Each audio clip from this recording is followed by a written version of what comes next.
அனைவருக்கும் வணக்கம். நான் டாக்டர் செந்தில்குமார். இன்னைக்கு பெண்கள் மருத்துவ ரீதியா நிறைய விழிப்புணர்வு அடைஞ்சிருக்காங்க. ஆனாலும் ஒரு சில பெண்கள் அவங்களுடைய பர்சனல் ப்ராப்ளம் ஷேர் பண்றதுல ரொம்பவே தயங்குறாங்க. ஒரு உதாரணத்திற்கு பெண்ணுறுப்புல ஏற்படக்கூடிய எரிச்சல், அரிப்பு, நமைச்சல், கட்டி, புண், வீக்கம் இதெல்லாம் நம்ம டாக்டர் கிட்ட கன்சல்ட் பண்ணணுமா, இத சொன்னா தப்பா நினைப்பாங்களே, வேற ஏதாவது கேள்வி கேட்டா என்ன பண்றது அப்படின்ட்டு ரொம்ப தவறா நினைச்சிட்டு இருக்காங்க. இதெல்லாம் சர்வசாதாரணமா ஒரு பெண்ணுக்கு அந்த பகுதியில் வரக்கூடிய ஒரு பிரச்சனை தான். இத பத்தி நீங்க மருத்துவர் கிட்ட ஷேர் பண்றதுலயோ அல்லது ட்ரீட்மெண்ட் எடுக்கிறதுலயோ நீங்க தயங்க வேண்டிய அவசியமே கிடையாது. எல்லா நோயும் பால்வினை நோய் அல்ல.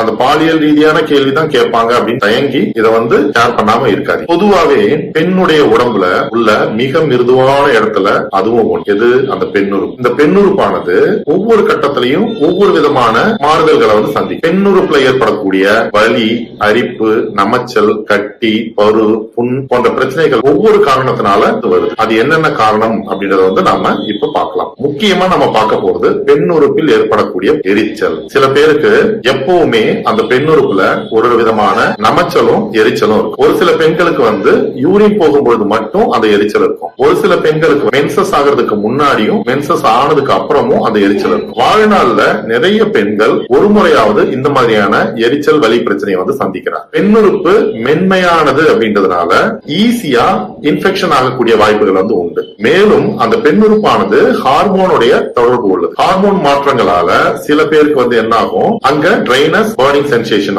வரலாம். மலக்குடல் துவாரம், சிறுநீரகப்பாதை, பெண்ணுறுப்பு இது மூணும் பக்கத்துல இருக்கிறதுனால ஏதாவது ஒரு இடத்துல இன்ஃபெக்ஷன் ஆச்சு அப்படின்னா அது அடுத்த இடத்துக்கு ஈஸியா பரவிடும். ஓகே, இப்ப பெண்ணுறுப்புல ஏற்படக்கூடிய எரிச்சலுக்கான காரணங்கள் ஒன்னொன்னா பார்க்கலாம். சில பெண்களுக்கு உடலுறவு வச்சதுக்கு அப்புறம் அவங்களுக்கு யூரின் போகும்போதோ அல்லது சாதாரணமாவோ எரிச்சல் இருக்கும். இது ஏன் அப்படின்னு பாத்தீங்கன்னா, தேவையான அளவுக்கு லூப்ரிகேஷன் செக்ரீட் ஆகிறதுக்கு முன்னாடி உடலுறவு வச்சாச்சு அப்படின்னா அந்த பெண்ணுறுப்புல எரிச்சல் வரும். இதை தவிர்க்கிறதுக்கு நீங்க சாதாரணமா ஒரு லூப்ரிகேஷன் ஜெல்லி நீங்க யூஸ் பண்ணலாம். இல்ல எனக்கு மருந்து கடையில போய் வாங்குறதுக்கு தயக்கமா இருக்கு, இதெல்லாம் கேட்கறதுக்கு வெக்கமா இருக்கு அப்படின்னா நீங்க சாதாரண தேங்காய் எண்ணெய் ஆணுறுப்புல அப்ளை பண்ணிட்டு அதுக்கப்புறம் நீங்க உடலுறவு வைக்க சொல்றீங்க அப்படின்னா அந்த பெண்ணுறுப்புல ஏற்படக்கூடிய எரிச்சல் கம்மியாகும். மேலும் அந்த லூப்ரிகேஷன் நல்லா செக்ரீட் ஆகணும் அப்படின்னா ஃபோர்ப்ளே நல்லா இருக்கும். சோ ஃபோர்ப்ளேக்கு ரொம்ப டைம் எடுக்கிறீங்க அப்படின்னா உங்களுக்கு இந்த பெண்ணுறுப்புல உடலுறவுனால வரக்கூடிய எரிச்சல் தவிர்க்கலாம். சில பேருக்கு ஹார்மோன் மாற்றங்களால எரிச்சல் வரும். பொதுவாவே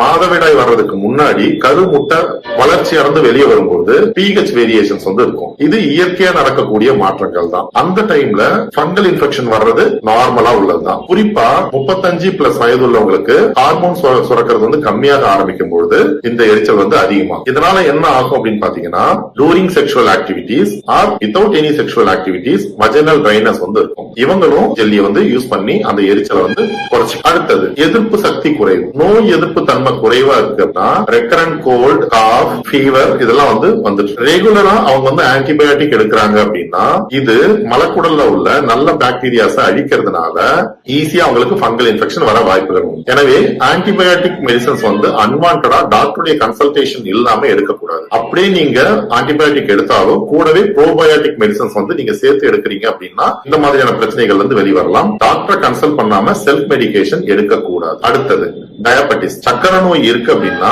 பெண்ணுறுப்புல அரிப்பு, எரிச்சல், வீக்கம், தடிப்பு, சிவந்து போறது இதெல்லாம் இருக்கக்கூடிய வாய்ப்புகள் உண்டு. பீரியாடிக்கலா நீங்க டயபெட்டிஸ் டெஸ்ட் எடுத்துக்கிறது நல்லது. பிளட் சுகர் டெஸ்ட் எடுத்துக்கிறது நல்லது. அடுத்தது கேண்டிடியாசிஸ் அப்படின்னு சொல்லக்கூடிய ஃபங்கல் இன்ஃபெக்ஷன் அல்லது ஈஸ்ட் இன்ஃபெக்ஷன். இப்போ பிரைவேட் பார்ட்ல இச்சிங்கோ, ரேஷஸோ அல்லது கொப்புளமோ இருக்கு அப்படின்னா அவங்களுக்கு ஃபங்கல் இன்ஃபெக்ஷன் இருக்கிறதுக்கான வாய்ப்புகள் அதிகம். வஜைனல் கேண்டிடியாசிஸ் அப்படின்னு சொல்லுவாங்க. இவங்களுக்கு white discharge, vaginal white discharge இருக்கலாம். அதுல சிங், பேட் ஸ்மெல் இருக்கும். இவங்க இந்த மாதிரி வராம தடுக்கணும் அப்படின்னா பர்சனல் பிரைவேட் பார்ட்டை நல்லா ஹைஜீனிக்கா வச்சுக்கிறது நல்லது. பீரியடிக்கலா ஷேவ் பண்ணிக்கிறது, பப்ளிக் டாய்லெட் அதிகமா யூஸ் பண்ணாம இருக்கிறது, அப்படியே யூஸ் பண்ணாலும் நல்ல தண்ணியால ரொம்ப நேரம் கழுவுறது. இப்பெல்லாம் வஜைனல் வாஷ் காமனாவே கிடைக்குது. அந்த வஜைனல் வாஷும் நீங்க யூஸ் பண்ணிக்கலாம். மேக்சிமம் ஹைஜீனிக்கா இருந்தாலே இந்த வஜைனல் கேண்டிடியாசிஸ் பிரச்சனை வெளியே வரும். அடுத்தது பாக்டீரியல் இன்ஃபெக்ஷன். பாக்டீரியல் வஜைனல் வஜைனோசிஸ் அப்படின்னு சொல்லுவாங்க. இதனால என்ன ஆகும் அப்படின்னு பாத்தீங்கன்னா vaginal burning sensation, vaginal itching வந்து இதுக்கு நீங்க ப்ராப்பரா டாக்டர் கிட்ட கன்சல்ட் பண்ணி ட்ரீட்மெண்ட் எடுக்கிறது நல்லது. பாக்டீரியல் வஜைனோசிஸ வந்து நீங்க கேர்லெஸ்ஸா விடக்கூடாது. அது நிறைய பக்க விளைவுகளையும் பின் விளைவுகளையும் ஏற்படுத்தும். அதனால தாமதிக்காம மருத்துவரை கன்சல்ட் பண்ணி ப்ராப்பரான ட்ரீட்மெண்ட் எடுத்துக்கிறது நல்லது. ஸ்கின்ல ஏற்படக்கூடிய சேஞ்சஸ்னாலையும் அரிப்புகள் வந்து வரலாம். லிச்சன் ஸ்க்ளீரோசிஸ் அல்லது லிச்சன் பிளானஸ் சொல்லுவாங்க. அதாவது ஜெனிட்டல் லிச்சன் பிளானஸ். அவங்களுக்கு வந்து பெண்ணுறுப்புல செவந்தோ அல்லது கருப்பாவோ இச்சிங் வந்து இருக்கலாம். ஸ்கின் வந்து தடிச்சு இருக்கும். இதுக்கு நீங்க ப்ராப்பரான ட்ரீட்மெண்ட் வந்து எடுத்துக்க வேண்டியது அவசியம். ஏன்னா ஆரம்ப கட்டத்திலே இந்த லிச்சன் பிளானஸ்க்கு நீங்க ப்ராப்பரான ட்ரீட்மெண்ட் எடுத்துக்கிறீங்க அப்படின்னா உங்களுக்கு நல்லாவே கண்ட்ரோல் ஆகும். சில பெண்களுக்கு மெனோபாஸ்க்கு அப்புறம் அந்த வஜைனல் ட்ரைனஸ் வந்து இருக்கும். எஸ்பெஷலி அவங்க செக்ஷுவல் ஆக்டிவிட்டிஸ் ட்ரை பண்றாங்க அப்படின்னா உங்களுக்கு வந்து வஜைனல் ட்ரைனஸ் இருக்கும். சோ மெனோபாஸ் அச்சீவ் பண்ணதுக்கு அப்புறம் உங்களுக்கு வந்து வஜைனல் பர்னிங் சென்சேஷன் ட்ரைனஸ் இருக்கு டூரிங் செக்ஷுவல் ஆக்டிவிட்டிஸ் அப்படின்னா நீங்க before sexual activities and during sexual activities lubrication ஆயிலோ அல்லது லூப்ரிகேஷன் ஜெல்லோ யூஸ் பண்ணிக்கிறது நல்லது. சில பேருக்கு அலர்ஜினால கூட வரலாம். ஃபார் எக்ஸாம்பிள் ஒரு சிலர் என்ன பண்ணுவாங்க, பீரியாடிக்கலா வந்து சோப் வந்து சேஞ்ச் பண்ணிக்கிட்டே இருப்பாங்க, அல்லது பவுடர்ஸ் வந்து சேஞ்ச் பண்ணிக்கிட்டே இருப்பாங்க, அல்லது இன்னர்ஸ் வந்து வாஷ் பண்ணாம இருப்பாங்க.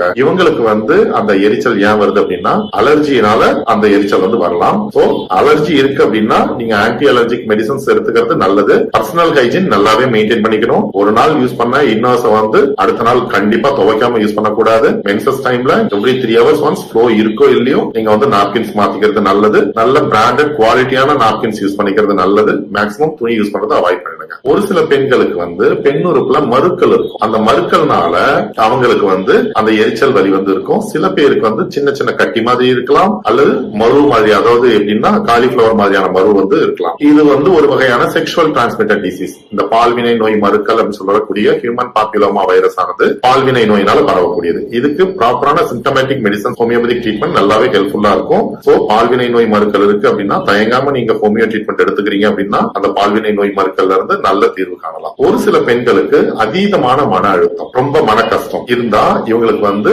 வஜைனல் ஈச்சிங் வந்து இருக்கலாம்.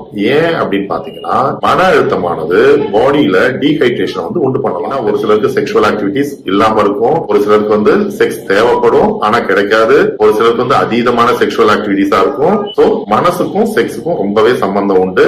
அதிகமா செக்ஸ் வச்சாலும் எரிச்சல் வரலாம், செக்ஸ் தேவைப்பட்டு வைக்காம இருந்தாலும் எரிச்சல் வரலாம், அவசரத்துக்கு செக்ஸ் வச்சாலும் அந்த எரிச்சல் வரலாம். எதனால அந்த எரிச்சல் வருது அப்படின்றத நீங்க ப்ராப்பரா ஒரு டாக்டர் கன்சல்ட் பண்ணி symptomatic medicines and symptomatic treatment எடுத்துக்கிறீங்க அப்படின்னா இந்த vaginal dryness, vaginal burning sensation, vaginal itching இந்த மாதிரியான பிரச்சனைகள் வந்து ஈஸியா வெளிவந்து உங்களுடைய வாழ்க்கையை சந்தோஷமா வாழலாம். எனவே உங்களுக்கு பெண்ணுறுப்பு சம்பந்தமான எந்த ஒரு பிரச்சனை இருந்தாலும் நீங்க தயங்காம டாக்டர் கன்சல்ட் பண்ணி ப்ராப்பரான ட்ரீட்மெண்ட் அண்ட் கன்சல்டேஷன் எடுத்துக்கிறீங்க அப்படின்னா உங்களுக்கு அந்த பிரச்சனையில இருந்து வெளிவந்து சந்தோஷமான வாழ்க்கை வாழ வாழ்த்துக்கள். நன்றி, வணக்கம்.